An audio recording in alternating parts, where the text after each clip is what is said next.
आज हम बात करेंगे आर्टिफिशियल इंटेलिजेंस के बारे में।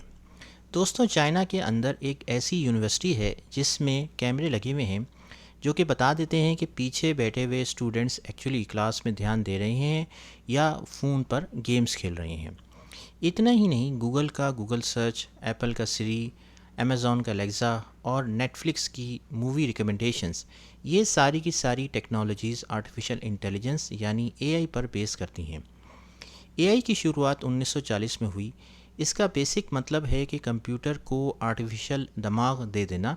जैसे एक छोटे से बच्चे को हम धीरे धीरे चीज़ें सिखाते हैं, कभी उसके साथ खेल कर उसको सिखाते हैं, कभी उससे बातें करके, कभी उसको किसी नई जगह ले जाकर उसको कुछ ना कुछ सिखाते हैं।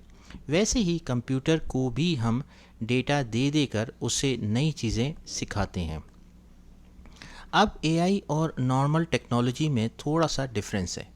नॉर्मल टेक्नोलॉजी की बात करें तो नॉर्मल टेक्नोलॉजी में हमारे पास माइक्रोसॉफ्ट वर्ड, पावर पॉइंट जैसे सॉफ्टवेयर आ जाते हैं जिनको हम यूज़ करते हैं।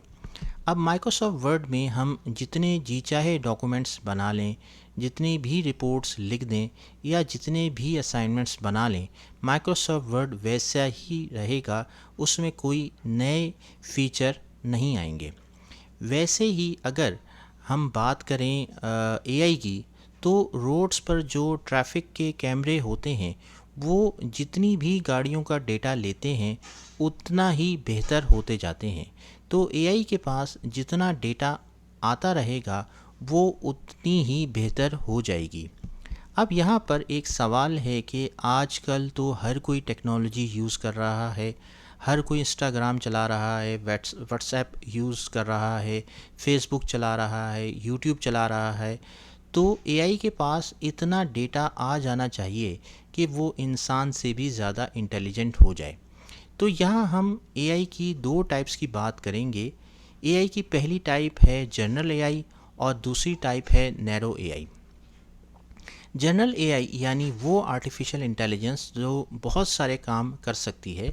जैसे इंसान की इंटेलिजेंस की बात करें तो इंसान खाना पका सकते हैं, उसको खा भी सकते हैं, वो गाना भी गा सकते हैं, वो डांस भी कर सकते हैं, पढ़ाई भी कर सकते हैं, क्लीनिंग भी कर सकते हैं, बहुत सारे काम वो कर सकते हैं।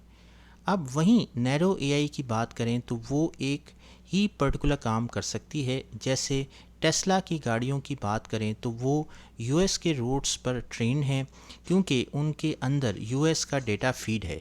लेकिन पाकिस्तान या इंडिया के रोड्स पर उनकी परफॉर्मेंस इतनी अच्छी नहीं होगी। आज के दिन में हमारे पास जनरल एआई नहीं है बल्कि नैरो एआई है, जिसको हम इंडस्ट्रीज़ में यूज़ करते हैं या बाकी जगहों पर यूज़ करते हैं। तो इससे हमें ये सीखने को मिला कि इंसान के पास कंप्यूटेशनल पावर तो कम है, लेकिन वो बहुत सारे काम कर सकता है। और वहीं दूसरी तरफ हमारे पास जो एआई है उसके पास कंप्यूटेशनल पावर बहुत ज़्यादा है, लेकिन वो एक ही पर्टिकुलर काम कर सकती है।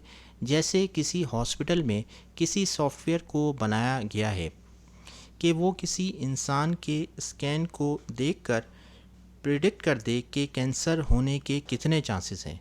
तो वो सॉफ्टवेयर सिर्फ वही चीज़ कर पाएगा, लेकिन डॉक्टर्स उसके साथ साथ और भी बहुत सारी चीज़ें कर सकते हैं। यही डिफरेंस है ह्यूमंस में और आर्टिफिशियली क्रिएटेड इंटेलिजेंस में।